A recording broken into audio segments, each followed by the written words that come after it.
Every time I cover true crime, I do my best to keep in mind that every case is someone's first case.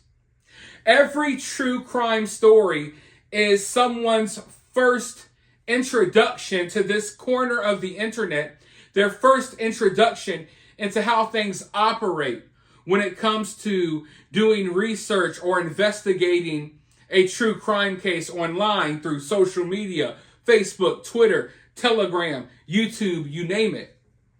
Every one of these stories is someone's first time being exposed to stuff like this. And often, a lot of these people don't understand how things work. Now, I don't understand why things are the way that they are, but true crime cases, they always attract a certain portion of weirdos that like to attach themselves to cases.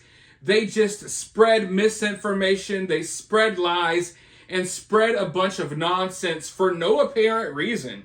There's nothing, half the time, there's nothing to really gain there. Sometimes they do it for attention. Sometimes they do it anonymously. I don't know why, but it always happens, especially in these cases that get national attention and exposure, like the Savanah Soto case. Now, don't get me wrong. I don't think there's anything wrong with a little bit of speculation. Speculating is kind of what solves crimes, right? But there is something wrong with presenting speculation as fact. There's nothing wrong with looking at a case and coming up with opinions and thoughts and theories. But when you present those thoughts and theories as if they are concrete fact, backed by evidence, that's when it becomes a problem. So long story short, every time when you have a case like this one, there's going to be misinformation floating online. There's going to be rumors floating and flying everywhere. The Savanah Soto case is not unique when it comes to that aspect of things. But Savanah and Matthew's family are now speaking out. They're asking people to chill out, stop playing investigator, cool off a little bit, allow the real law enforcement agencies to do their job, stop spreading misinformation online. If you don't got real evidence to back up your claims, stop spreading all of this stuff. That's what the families are asking people to do. Now, like I said, when it comes to these cases, often there's people who spread a bunch of nonsense that don't help. They don't help anything. But on the other side, I've seen online speculation. I've seen online sleuths, online armchair investigators. We've seen them help out in cases in the past. The Gabby Petito case is, of course, the case that pops up first in my mind, but the internet has helped solve crimes and murders before. So it's not all bad. When people are online trying to figure things out, it's not all bad. It's just that we have these bad actors who always like to spread this nonsense. And then, like I said, every case is someone's first case. So you have these people coming in that are just believing whatever they see, and they're spreading a bunch of misinformation unknowingly, not realizing that every case comes with these predators and these weirdos who like to spread a bunch of weird stuff. But when it comes to Savanah and Matthew's family complaining about what's happening online, I agree, and I understand what they're saying wholeheartedly. I mean, every fat guy in the state of Texas is now a suspect. You got fat people being harassed everywhere, and as a fat guy myself, I must do my due diligence. I must stand up for my fellow fat brethren all the way out in Texas. Y'all out there trying to enjoy some good barbecue, some good cooking, and people are accusing y'all of crimes you didn't commit. But all jokes aside, there's been a lot of stuff spread online about this case that isn't helpful, that's obviously fake, and that's leading nowhere. And that has, caused Savanah and Matthew's family to speak out about it. This is not just my opinions. This is how Savanah and Matthew's family feel. So I'm going to go ahead and roll this clip. Let's go ahead and see what they have to say. Before I do that, though, I need a quick favor from you all. I need you to hit that like button, and I need you to subscribe if you haven't already. I'm trying to hit 100K before New Year's, and it's a possibility. So make sure you subscribe. But let's go ahead, let's roll this news clip, let's see what the families have to say, and then I'll be back with some more unfiltered San Antonio police continue their capital murder investigation into the deaths of a young couple and their unborn child. The bodies of 18-year-old Savanah Soto and 22-year-old Matthew Guerra were found the day after Christmas. The father of Matthew Guerra told us police did not find any guns or cell phones in the car where the bodies were discovered. The medical examiner has since ruled the deaths as homicides. And police have recently released videos of two persons of interest. The video shows a man driving a dark pickup truck described by police as a Chevy Silverado with a bed cover, and another person driving Guerra's Kia Optima. Chief McManus said the video was taken nearby where the bodies were found. Anyone with information on the case should reach out to SAPD's homicide unit. Meanwhile, the family of Savanah Soto says they were upset with social media comments about Savanah and Guerra. And they're also asking the public to quit playing detective and let the police do their job so justice can come swiftly. KENS 5's The Soto family says a lot of the comments they are seeing on social media are hurtful and they want it to stop. They also say there are a lot of people sharing false information about the investigation. It's not 100%, and we just ask that you just, don't share it. Like, all you're doing is slowing down the process. The family of Savanah Soto say they are trying to grieve in peace, but say false statements on social media are upsetting. And it's very upsetting, not just to me, to my family, but to my son. And I just wish that people would just stop and let the police or detectives do their job, do it the right way, so we can get justice for my granddaughter. Savannah's Aunt Valerie Mendoza says with everyone trying to play detective and making false accusations is not helpful. That's not helping us. Like, I've already removed myself from a lot of social media because of it. Everybody has negative comments, and she wasn't innocent. They weren't, innocent, but they're young. The family says the negative comments are painful as they try and mourn and process the deaths. They say no one in this world is perfect and appreciate all the prayers, love, and support they have received. Let us grieve by ourselves without negativity comments out there. Because if it was somebody else's child, we will respect their privacy. And that's all we want. We just want everybody to respect our privacy, to let us mourn our way. The family has also addressed fake fundraisers in the community, including several fake GoFundMes that have popped up. There are only two official GoFundMes, one for Savanah and one for Matthew, and we have posted those links on KENS5.com. Mike Jimenez, KENS 5. Okay, Mike, thank you. Now, I know that most of you all watching this video have probably been watching my channel for a while. You know what type of guy I am, and you know what I'm about. But some of you all watching this video, this will be your first time seeing a video of mine. You don't know what type of person I am. You don't know my track record. But let me make one thing clear. I have never been the type of guy to cause drama and spread lies and attack victims' families and stuff like that. And that happens a lot when it comes to true crime cases. I've never been that type of person. I've always been the exact opposite. I've always been willing to stand up for victims' families. I've always been willing to go to bat for victims' families. I've gotten in arguments and YouTube drama and beef over standing up for victims' families multiple times in the past, okay? But when it comes to this case, and when it comes to the state of just society overall right now, when I look around and I see all of the crazy stuff going on in the world right now around me, I feel as if at this point, going into 2024, I only have so much sympathy left to give. So when I see Matthew and Savannah's family complaining, I agree with them, But at the same time, I feel as if y'all put the same energy into trying to steer Savanah and Matthew in the right direction as the amount of energy that y'all are putting into worrying about how people view them online, I feel like Savanah and Matthew may still be here. Like the families are worried about how people are viewing Matthew and Savanah. They're worried about how people think about them online. But I feel like they weren't really worried about that as much when they were alive.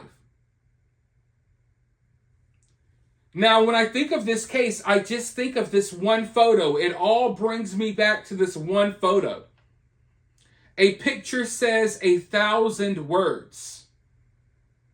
So we can sit here and we can do the usual story. Oh, yeah, they had a troubled past, but they were getting better. They were on the right track. We can sit here and we can put this energy into pretending that these victims are total angels. Like Savanah and Matthew's family, they can sit here and pretend like these two individuals were total angels. They can put their energy into that, or they can put their energy into warning other young individuals not to end up like Matthew and Savanah. Instead of making excuses for Savanah and Matthew's lifestyle, instead of trying to paint a pretty picture, and I understand why they want to do that, I get it. But instead of doing that, I wish families would start putting more energy into just being blatantly honest about the situation and warning other people not to go down that same path. Because if we keep seeing young people losing their life early to street nonsense, and everyone's always like, oh, they were so innocent. They were so innocent. They were my little angel. They never did any wrong. How could this have happened to them? If we keep singing that same song, we're going to keep seeing stories like this one.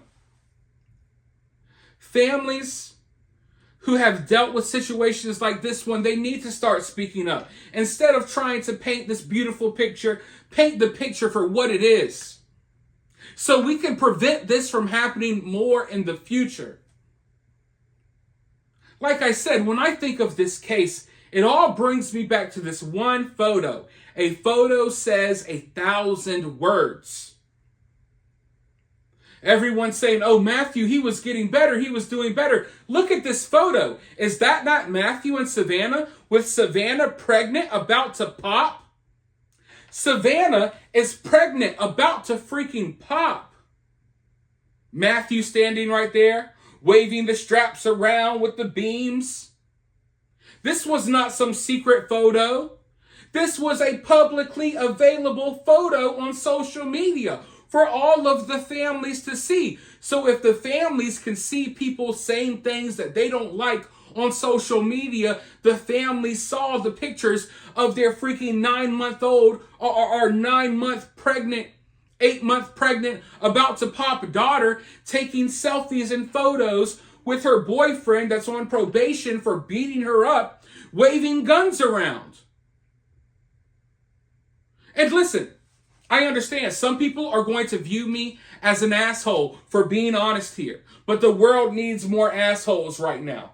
The world needs more people willing to say something. And as bad as I feel for this family, and trust me, you might not think I do, but I do. And the reason I'm so passionate about this is because I have friends, I have associates and coworkers who have lost their lives to the streets. The streets claimed their lives in similar ways as they claimed Matthew and Savanah's. And I've done everything I can to separate myself from that type of life, and to separate myself from those type of things. And I will forever preach, because instead of sitting here and everyone crying and everyone acting sympathetic and everyone wants to be careful about what they say, we need to call this stuff for what it is. Or you're just going to keep crying. Another case tomorrow, another case the next day, another case the next day.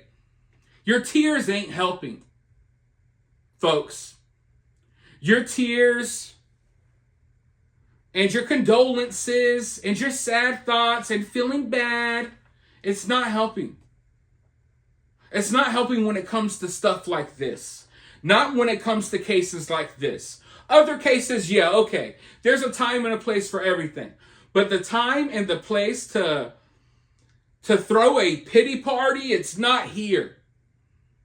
This is a time where people need to have constructive conversations that should have already been had. And if these conversations were to have already been had, maybe Savanah and Matthew would still be here. You're not doing anyone any favors by pretending that these were two individuals that had a troubled past, but they had moved on and they had left that life in the past and it was behind them. You're not doing anyone any favors by pretending like that's the case. Matthew was posting about deals on Telegram right before he went missing. The picture of Matthew waving around the straps with his pregnant baby mama right next to him, that picture was not that old. Hell, it wasn't that long ago the family was just beating up someone in court. And speaking of that, Savanah's family had the ultimate wake-up call. Savanah's family already had the ultimate wake-up call. Savanah herself had the ultimate wake-up call. Your brother, the streets claimed the life of your brother. The streets claimed the life of their son. Was that not a good enough wake-up call? You know that your son just had his life taken in the streets not that long ago. You see your 8-9 month pregnant freaking daughter on social media taking selfies with her boyfriend who likes to put his hands on her, waving guns around. Talking to stacks of money like it's a cell phone. Yeah, this is cool.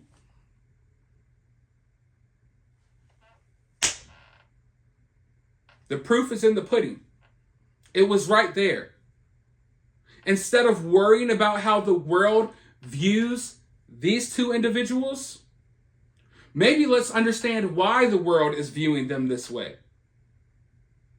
And instead of criticizing people who are doing their investigations online, maybe the family and friends should be doing a little more investigating themselves. Because I guarantee you, the streets know who did it. They have a good idea of who did it as well. That's my opinion. I want to make it clear. That's my opinion. That's not fact.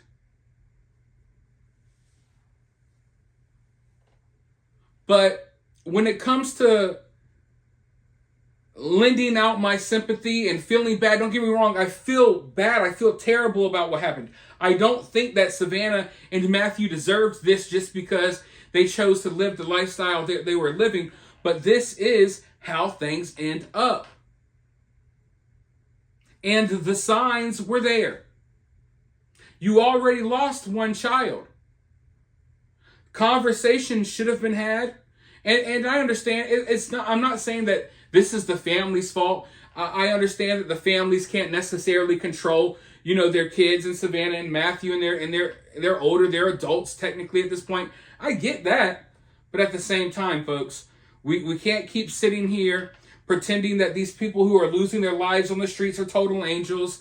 I'm tired of people bringing out photos, that they'll show you like, oh, here's him when he was 9. They don't show you his actual photo. I'm just tired of all of this sugarcoating, this nonsense, and all of this woe is me, nonsense, because it's not helping anything. And it's just caused, more and more heartache. If you really want to prevent situations like this, you're not going to do it from crying and dodging the reality of this situation. The conversations need to start being had. And if everyone else is unwilling to do that, guess what? I'm willing. If I have to be the asshole, I'll be the asshole today, and I'll be the asshole tomorrow and the next day.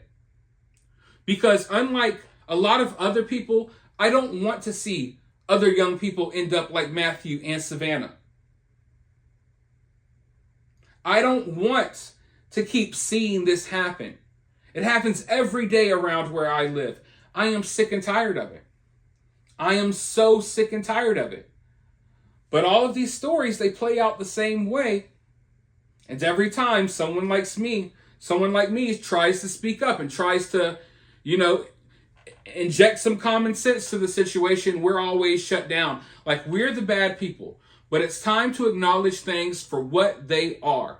And we all know, regardless if you want to say it, we know what this is, and the families know what this is as well.